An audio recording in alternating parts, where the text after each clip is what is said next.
ასეთ კადრებს შემოდგომაზე ქალაქებშიც ნახავთ და სოფლებშიც. ფოთლებს წვავენ კერძო პირებიც და დასუფთავების სამსახურის თანამშრომლებიც.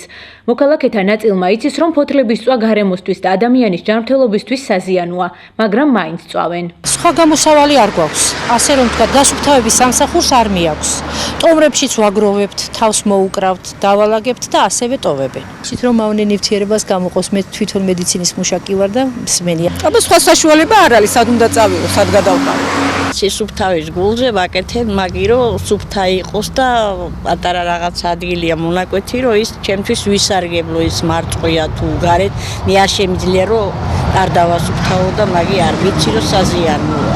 მრაზიანი მოაქვს ამ დამწვარ ფოთლის გამონაბოლქვს, ნამდვილად არ ვიცი. სპეციალისტების განცხადებით, ფოთლების, ასევე მეორადი საბურავების და სხვადასხვა საყოფაცხოვრებო ნარჩენების წვა, განსაკუთრებით ქალაქებში ჰაერის დაბინძურების ერთ-ერთი ძირითადი მიზეზია. 1 ტონა მცენარეული ნარჩენის ბოლი გამოყოფს 9 კილოგრამ მიკრონაწილაკს.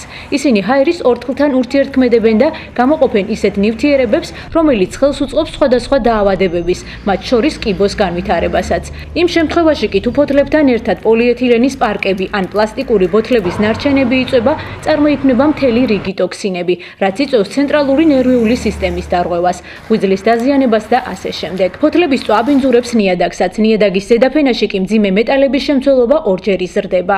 ფოთოლი მიეკუთვნება არასახიფათო ნარჩენებს, გარემოსათვის არასახიფათო ნარჩენს, თუმცა მისი წვის პროცესის შედეგად გამოიყოფა გარემოში ჭარბი რაოდენობით მეთანი, გამოიყოფა სხვადასხვა აირები, მომატებული კონცენტრაციის ფონზე, რა თქმა უნდა, სტატისტიკურად უფრო და უფრო მეტი დაავადებები ვითარდება ზემო სასუნთქი გზების, როგორიც არის ბრონქული ასთმები, ფილტვის სიმსივნეები, ყელის კიბო და ასე შემდგომ. გარემოს დამცველები მოქალაქეებს ურჩევენ ფოთლები კი არ დაწვან, არამედ ნიადაგის გასამდიდრებლად გამოიყენონ. დავწუხაროთ საქართველოს მოსახლეობა ფოთოლს აღიქვავს როგორც ნაგავს, როგორც ნარჩენს, რომელიც უნდა მოიშოროს.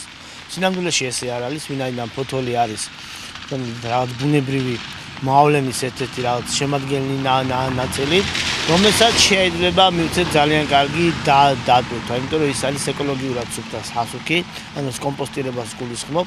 კომპოსტირების მოაწყობა შესაძლებელია საქართველოს ყველა რეგიონში, ქალაქებში, სოფლებში და შედეგად მივიღებთ ძალიან კარგ ეკოლოგიურად სუფთა სასუქს. ფოთლების წვა კანონით დასჯადია და განსაზღვრულია ჯარიმა 200 ლარის ოდენობით, თუმცა სტატისტიკური მონაცემებით ამგვარი შემთხვევების სიმრავლის მიუხედავად დამრღვევებს იშვიათად აჯარიმებენ. ნარჩენების მართვის კოდექსის 35 მუხლის პირველი ნაწილით ღია წესით დაწვა არასახიფათო ნარჩენების, მუნიციპალური ფოთლების, ბაღის პარკის ნარჩენების, საყოფაცხოვრებო ნარჩენების, რა თქმა უნდა, დასჯადია და გამოიწვევს დაჯარიმებას 200 ლარის ოდენობით.